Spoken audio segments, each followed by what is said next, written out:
Pitong haligi ng palakasang Pilipino ang formal nang pumasok sa Philippine Sports Hall of Fame bilang pagbubugay sa kanilang tagumpay at ambag sa kasaysayan ng Philippine sports. Yan ang sentro balita ni Paulo Salamatin.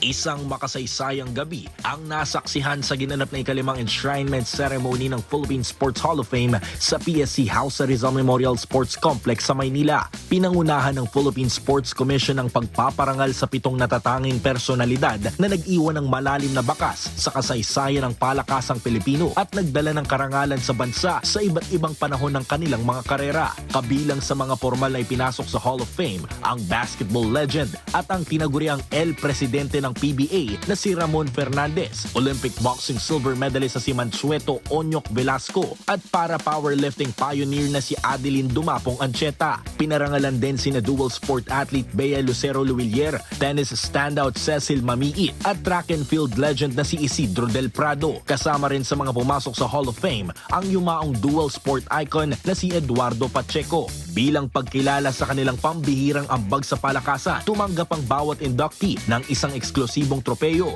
gawa ng kilalang alagad ng sining na si Leandro Baldemor kasabay ng 500,000 peso cash incentive mula sa pamahalaan. A Provinciano made it. From the bottom of my heart, thank you for allowing me to be part of Philippine sports history. Daghang salamat, Pilipinas. Mabuhay ang atletang Pilipino. Mabuhay tayong lahat. Ang sa totoo lang po, kaya naghinto rin po ako after ng Olympics. Yung timbang pa lang po, hirap na. Kasi kung tataas pa po ako ng timbang, mas lalong malalaking kalaban.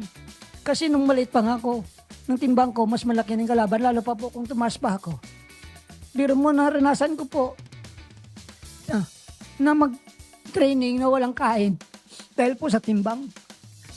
Kaya yung iba po, kala nila madali lang yung boxing. Mahirap po, mahirap talaga, sobra. I may be the first para-athlete to receive this distinction, but I am certain I will not be the last. I look forward to the day when many more para-athletes stand on this stage and are celebrated too because they too achieved excellence. To the Philippine Sports Committee and the Hall of Fame Committee, thank you for the extraordinary privilege. To be inducted into the Philippine Sports Hall of Fame is an honor beyond anything I could have imagined as that 9-year-old competing on her birthday. Thank you for this honor. Maraming salamat at mabuhay ang Pilipinas. Thank you for this recognition. My playing days may be over, but through Tennis Mechanics Academy, my commitment to coaching, shaping, and training the next generations of Filipino champions has only begun. Nangako po ako na habang kaya ko pa ay tutulong pa ako sa ating mga atleta. Dinaluhan ng seremonya ng mga opisyal ng pamahalaan at mga pinuno ng sports sector na nagpapahayag ng pagpupugay sa mga atletang nagsilbing inspirasyon sa maraming henerasyon ng mga Pilipino. Ayon kay Philippine Sports Commission Chairman Patrick Gregorio, higit pa umano ito sa mga tropeyo at medalya dahil ang pagpasok sa Hall of Fame ay pagkilala sa mga taong nagbuhos ng kanilang talento, panahon at sakripisyo upang itaas ang bandila ng Pilipinas sa international stage. The Philippine Sports Hall of Fame is not a medal tally.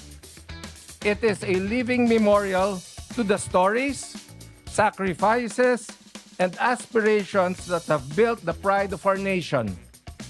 Paulo Salamatin, para sa atletang Pilipino, para sa bayan.